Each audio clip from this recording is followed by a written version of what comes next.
own business.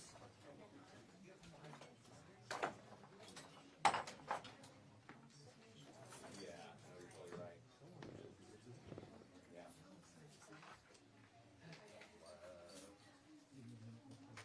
Two Tuesdays ago.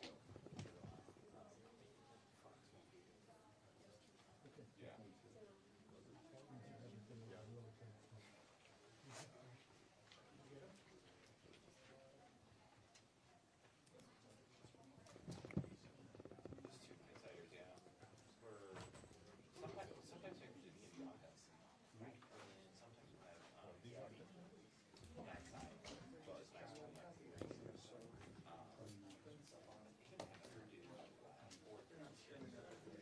Let's send it right in. Who's got it? No, who's sending it? No, you want to send or somebody should send it?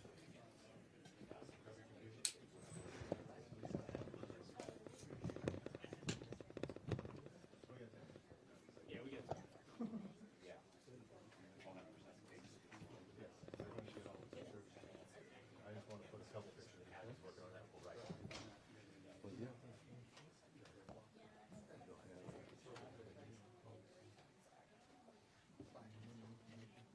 Yeah.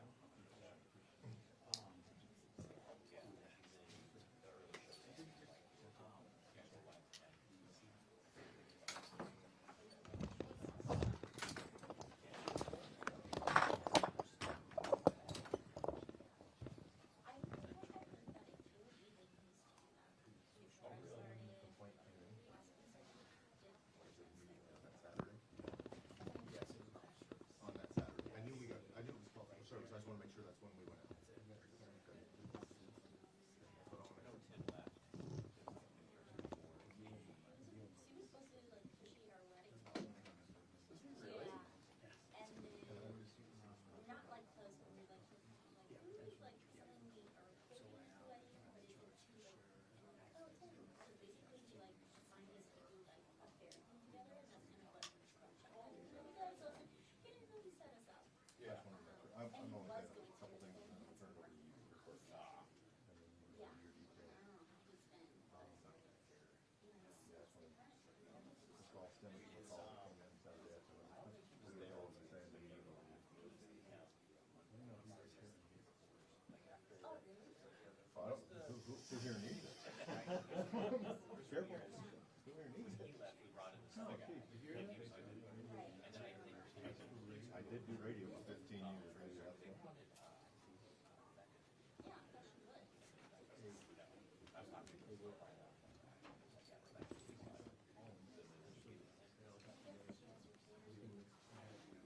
All that pressure. It is, yeah. That's just good.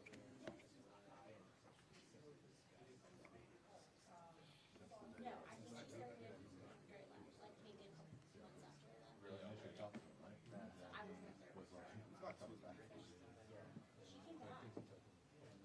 Oh, no, never mind, I used to ask for me, I remember, she went to church. Yeah, she did. Cassie, well, I don't know what she's doing right now. She was with us, she left, and then now I guess she's back. Oh, already out. Yeah, she's Monday through Friday. Interesting. She's here, she's here. She left this Interesting. Guys, I apologize. It's going to be just a couple more minutes. We really are waiting on one more on the other station. It happens. We're Unbelievable. used to it. But we do it for you too. Yeah. Well, 12, I'm sorry. Thanks, I apologize. Sorry, can't But make it too anybody easy. else, well, You can't make it too easy. Okay, give us a-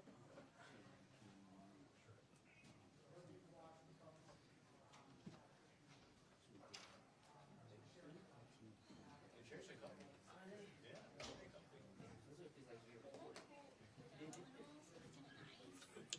and since you guys are sitting here, I will tell you, you will get a press release that will be sent out to your stations probably as soon as we start. Okay, cool. So they will have it, they'll have the desk will all have it pretty quick. So you guys will make it easier for you guys to do your stories. Okay. I promise. Gotcha. I remember being in your shoes and how important those press releases can be. No, we appreciate it. And I was gonna say, are there any like photos or anything associated? There, yes, we'll send those with them, with the press Perfect. release. No, that'd be great. Thank you so much. I'm trying to show some up here, we'll see if you guys can see them, but we actually did send them with, as well, with the press release. No, that'd be great, thank you. The only video I think we have is of when he was being booked into jail, brought into jail. Oh, okay, no, that would Being brought in. okay, very cool. You'll learn more about that, but yeah, that's exactly. Perfect. You're welcome.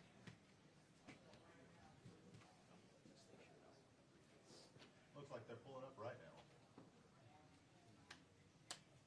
We should pretend like we're already started. We should. Funny, I think that'd be a You should funny just say, well, joke. thanks for coming out here, it was very quick. Yeah, very See you quick, later. yeah, we're out of here. What I do is I start, and then when he walks in, make the big embarrassment move. Oh, guys, can we stop press conference? We've got Fox 10 walking in now. I know. It'll be perfect. That would be great. And then I would be fired, No. and He gets fired every day. I get fired every day. It's a normal thing. Getting used to it.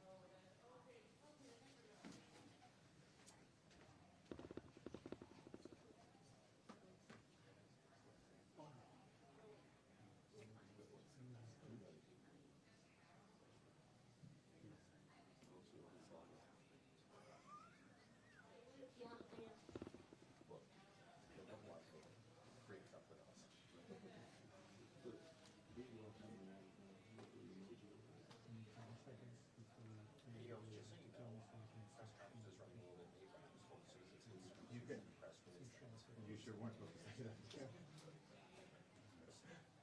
That's the only reason I'm doing this. Okay, that'd be great. Because I wanted to get noticed. Or, you know, I have a drum cut too, but just in case we all run this. Just so. Okay, gotcha, yeah, they said the video's gonna be like a good one. Oh. Expect it, and then I think it's Oh. crime scene photos. There they are. So, we'll have some visuals. What's 10 minutes? Oh. Thank you.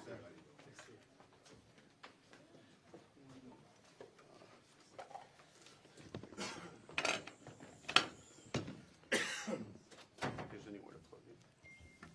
And there's another one way down there, of course, long enough.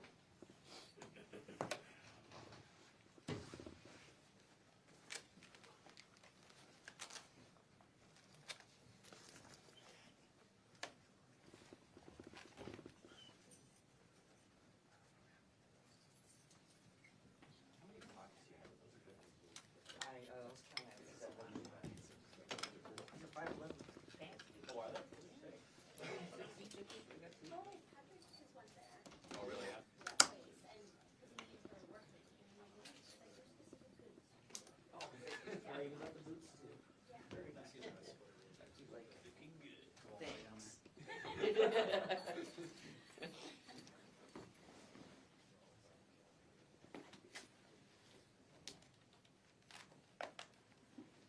Oh, hey. No, you're totally fine. I was just gonna give you a heads up. Just here so we'll let this, once this semester starts, they're gonna email us out. At least they should have loaded. Wrong deal. If you wouldn't mind, you know, just sending that out in case it comes in. I don't know. Yeah, just be on the lookout. We're still Check waiting it for out. research, so it should Pretty cool. be here in the next couple minutes, but yeah, just be on the lookout. Thank you.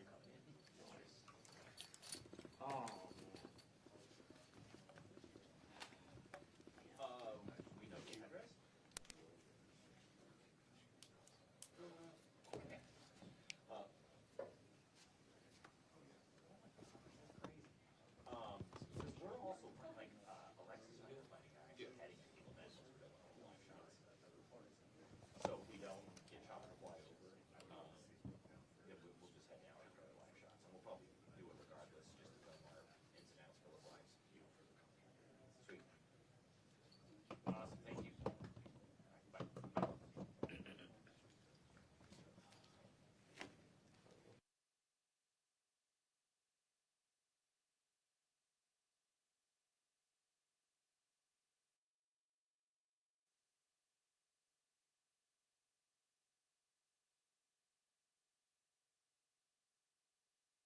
Relations for the Maricopa County Sheriff's Office. And let me first start out by saying we're going to talk to you about a crime that we investigated, and that stems from a call for service on Saturday afternoon. So I'm going to tell you about that.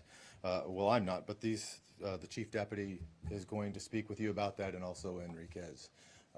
Joaquin Enriquez will as well. But let me just tell you now, a press release is going to your stations. You guys will have access to the press release, as well as some of the pictures you see behind me and the video of the suspect being taken into custody this afternoon. Without any further delays, let me invite up here to tell you a little bit about the case our Maricopa County Sheriff's Chief Deputy, Jeff Gentry.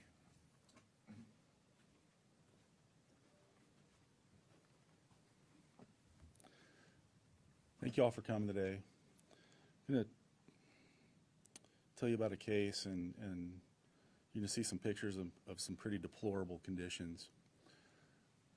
On Saturday, the 4th of April, deputies received a call for service to a residence near Gila Bend, Arizona, and they discovered various animals in various stages of abuse, neglect, and even death.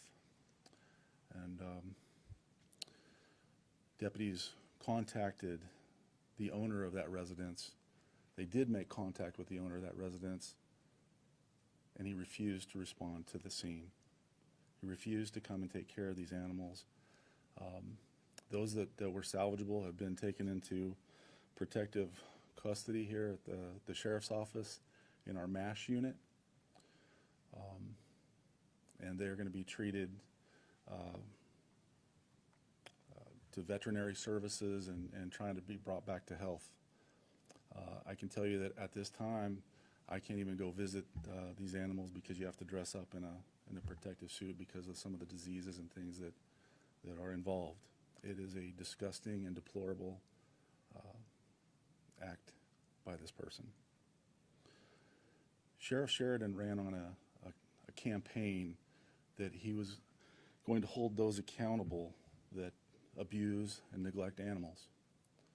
This is one of the very first cases, probably of many, that we're going to present to the county attorney's office.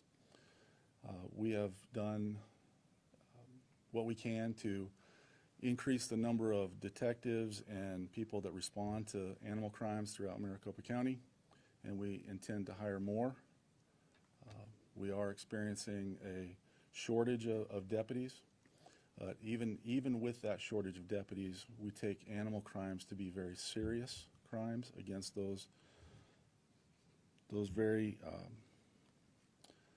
the animals that are unable to defend themselves and unable to care for themselves. Sheriff Sheridan is very committed to holding those accountable. With that, I want to bring up Sergeant Enriquez. He's going to give you all the details that he can. Thank you.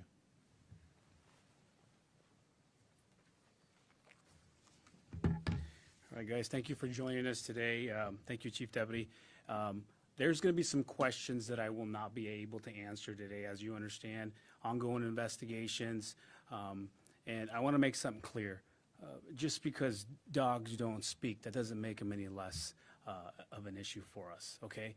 This is a very serious issue, and we continue to investigate these crimes no matter what. Our commitment stays where it needs to be.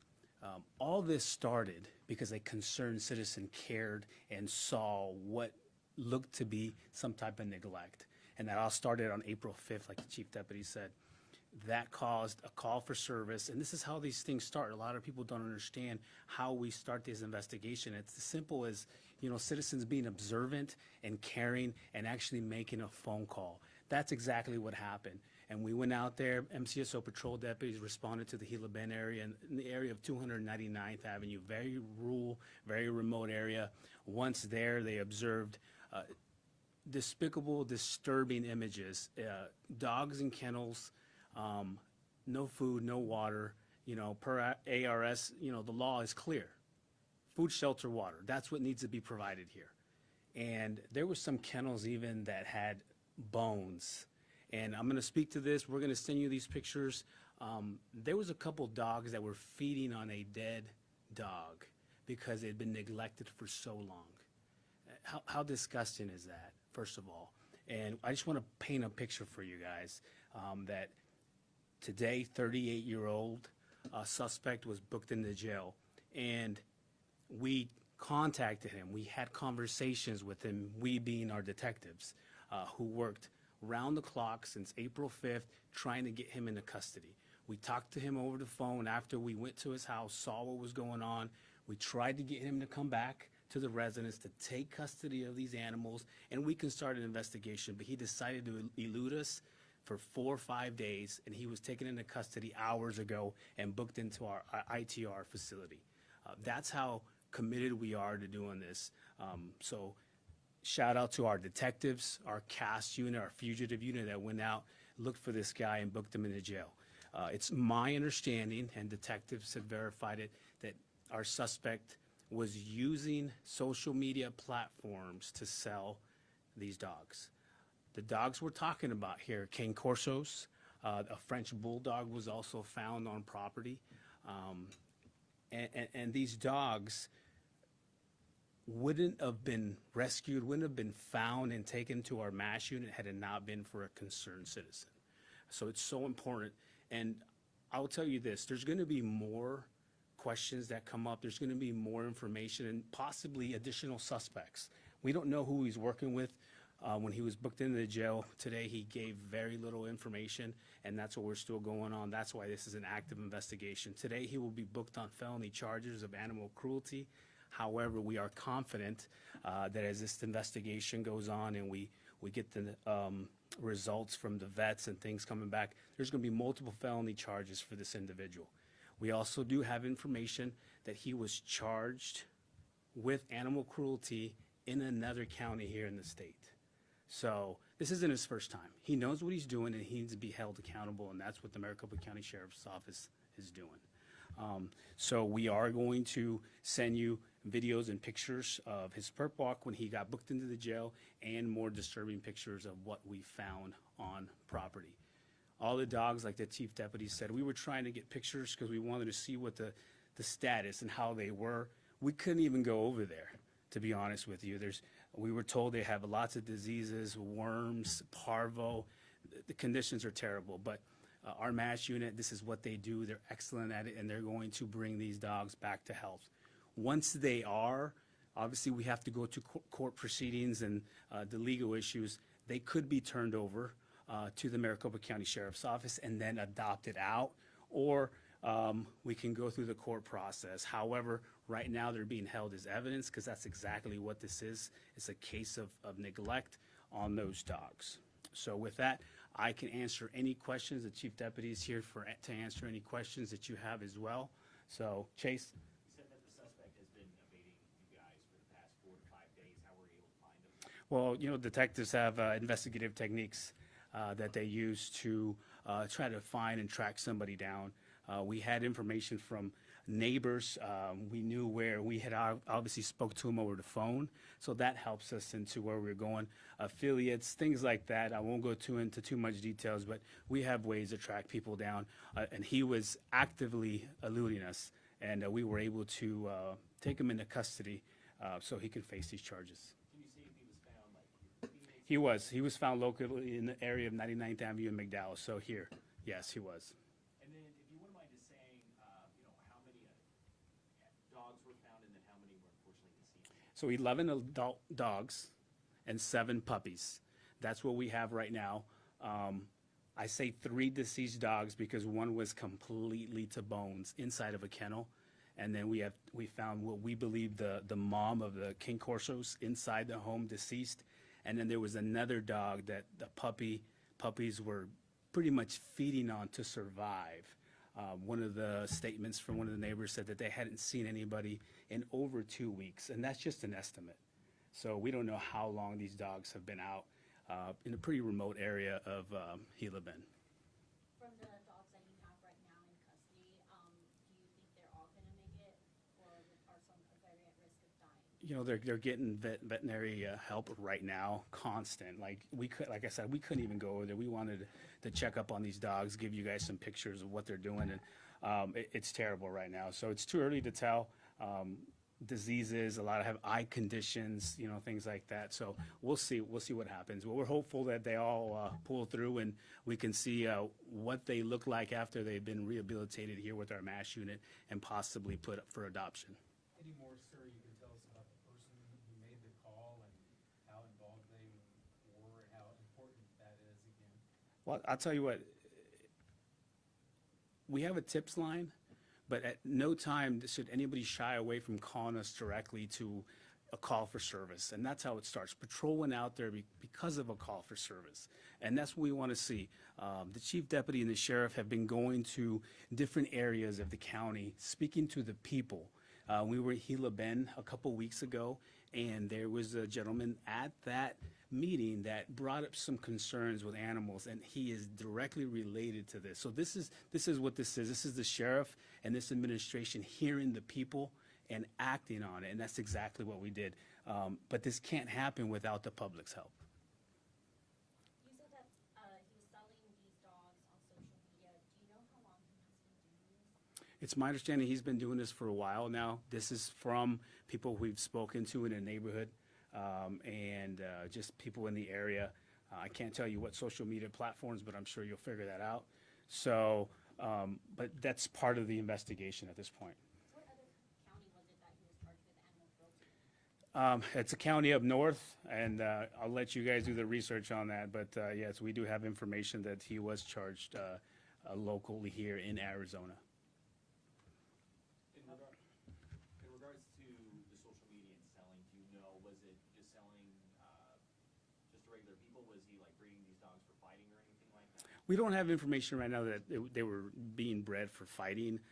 We do have information that he was selling to different people out of state, possibly, and in state here. So this has been going on for some time. And like I said, this is something that could have been brought to our attention a little sooner had we just got a call for service, like the gentleman did for this case. I know it's more of a prosecutor kind of question, but can these charges make someone stay behind bars for a good while? Because it sounds like this guy's been in and out before. Yeah, that's definitely a question for the county attorney, but we are committed 100% to working with the county attorney, whatever they need. We've been working this case since the 5th, and we're able to bring him into custody. So now he's got to go through the legal process and see what happens. But absolutely, this is something that we'll work with them to see what happens. So if that's up, Chase? Sorry, just a couple more. Just kind of like we were talking about how with this new administration going after these abusers is now going to be kind of a larger priority for the sheriff's office.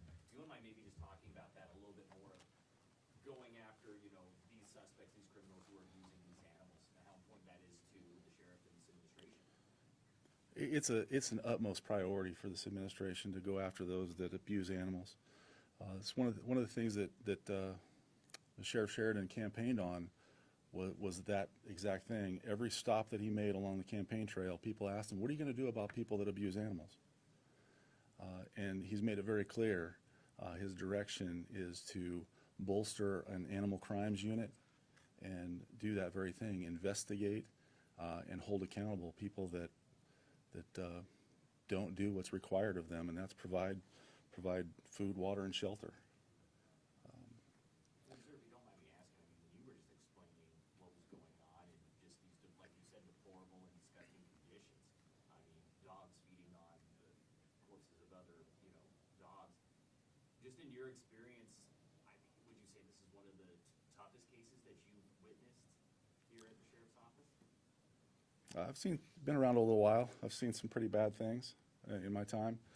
This is certainly one of the most disgusting and deplorable conditions I've ever seen animals be in.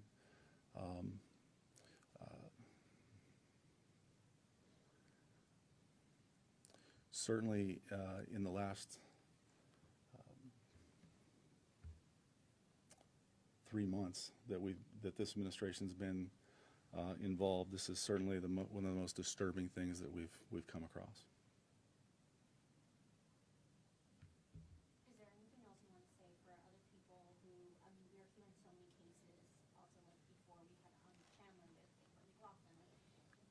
cases are just starting to come out even more.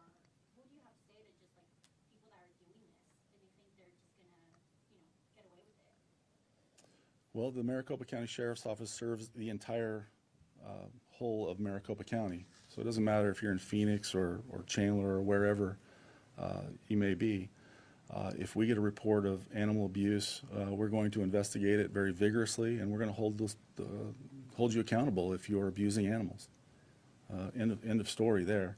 We're going to do what we can to make a very prosecutable case, submit it to the county attorney, and work with them to make sure that guys like that we arrested today stay behind bars as long as we can possibly keep them there.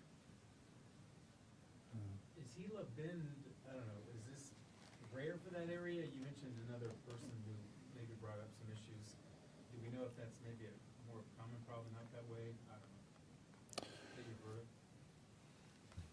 Well, we've had 2 community meetings so far, and loose animals and animal abuse has been a topic at both of those meetings. And so one meeting happened to have been in Gila Bend, the other was in Gila, both pretty remote areas for Maricopa County. But it seems to be a theme and something that we're picking up on and going to take seriously. As far as scale and context, would you describe this as a small operation, medium? I'm remembering back to the French bulldogs where there were dozens in a house. So, how would you describe the scale? It might be. I mean, considering the amount of dogs, this is probably a larger scale when it comes to the type of dog, designer dog. We got Frenchies, we got King Corsos, obviously sought out dogs. So this would be a larger scale investigation to what we're seeing, if that answers your question. And you contend that it was a breeding operation as well? Absolutely. That's what we have. That's what it appears to be right now. As the investigation unfolds and we continue to get more details, obviously we'll have an update for you guys. But definitely that's what it was, a breeding operation, a breeder breeding these dogs for sale and using social media as their platform to do it. And I'm not big on understanding dogs. What makes these are 2 very popular breeds? That's correct. You know, the French Bulldog is the #1 sought-out dog in the nation now, beating out the Golden Retriever and the Lab. So that makes one thing. And then the other thing is just the desire of people to have these dogs. Instead of going and paying, thousands and thousands of dollars somewhere else, they get them from these dogs, maybe from these breeders a little bit cheaper, but you never know what you're getting. So obviously we don't encourage that type of behavior. Do we know if this guy lived at that property? I don't know if he lived there. This was a property that he was definitely using as a remote, like, breeding area. And forgive me, he's a 38-year-old John David Jackson. And I know you guys have it in the press release, but I wanted to get that information to you guys. And we don't have information that he was actually living there. All we found there was obviously all the kennels and the dogs. And to what it appeared to us, he hadn't been there at least in over a couple of weeks. But it was registered to him. That I don't have that information. I don't know if that was registered to him. Yeah. Sorry if I spaced on this one, but was it just French bulldogs? No, King Corsos, and we found 1 French bulldog. So 11 adult dogs and 7 puppies is what we have. 18 dogs total that are at the MASH unit now. And like I said, we're confident that we're going to be working with the county attorney to make sure that he's held accountable for these issues. And the structures itself, was it outdoor kennels? Was it a house, just a shed? Yeah, we're going to send you the pictures, but it's definitely structured for some type of breeding operation. You're going to see all the kennels on the outside. A lot of dogs were held on the side of the house. Just deplorable conditions for all these dogs all the way around. Are you all still kind of maybe just taking a look at the surrounding properties to see if there's any more remains? Absolutely. We have really good animal crimes detectives and detectives overall, and that's one of the things they do. It may start here, but where would it end? Another thing we were looking into, is there more properties somewhere else in the valley, up north? We're looking into all that. Even if it crosses jurisdictional boundaries, we're going to work with other authorities, state and local, to see if there's other possibilities that there's dogs somewhere else. And that's just the scope of this investigation. And we wanted to give you this investigation as soon as we could, and we were waiting for this arrest, and here we have it, and now you guys have it. And I'm going to close with this. We have a tips line, 602-876-TIPS. That's so important because out of this case, I am confident that there's going to be more information that's going to come in. Maybe a person bought a dog, didn't get a dog, knows information, has information on this suspect. That's going to be very helpful for our investigation to build a case and obviously submit it to the county attorney. So if there's anybody out there that has information, you can remain completely anonymous, 602-876-TIPS. So please let us know. Thank you, guys.